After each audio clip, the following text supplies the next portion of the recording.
എറണാകുളത്ത് കൊച്ചി പോവാന്ന് എന്ത് ഞാനും അയാനും മാത്രം എപ്പോഴും ഉള്ളെന്ന് എല്ലാരും പറയുന്നത്. എറണാകുളത്തേക്ക് പൊക്കോണ്ടിരിക്കയാണ്. നമ്മളവിടെയല്ലേ എപ്പോഴും പോകുന്നത്. പിന്നെ നമ്മള് ജനിച്ചു വളർന്ന സ്ഥലം മറക്കാൻ പറ്റുമോ? ഞാൻ കോട്ടയം ജില്ലക്കാരിയല്ലേ. പിന്നെ ഉച്ചക്കത്തെ ഫുഡ് സ്കിപ്പ് ചെയ്യാം നമുക്ക്. സ്കിപ്പ് ചെയ്തേക്കാം. ഇറങ്ങിട്ടേ ഉള്ളു കേട്ടോ. ചേർത്തലത്ത് എത്തിക്കുമോ എന്നുള്ളത് തന്നെ എനിക്ക് സംശയം. ഫുഡ് കഴിക്കാനായിട്ട് കേറുവാണ്. വിശപ്പില്ലെന്ന് പറഞ്ഞവരൊക്കെ വിശപ്പുമായിട്ട് വന്നിട്ടുണ്ട്. നമ്മൾ കഴിക്കാൻ പോകുന്നത് എവിടെയാണ് കേട്ടോ? ചേർത്തല മതിച്ചേട്ടന്റെ കടയിലേക്കാണ് കഴിക്കാനായിട്ട് പോകുന്നത്. സെറ്റല്ലേ?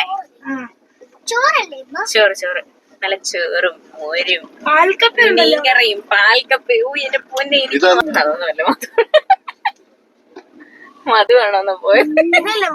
കൊച്ചിനെ ഇറക്കാതെ നടക്കും.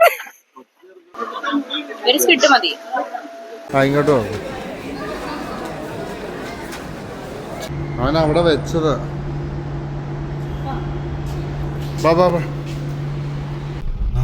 പിന്നെ പൈസ കൊടുക്കണ്ടേ ഇത്ര നേരം ഇട്ടേന്? പാർക്കിംഗ് ഇപ്പൊ നമ്മള് ഇവിടെ വന്നിട്ട്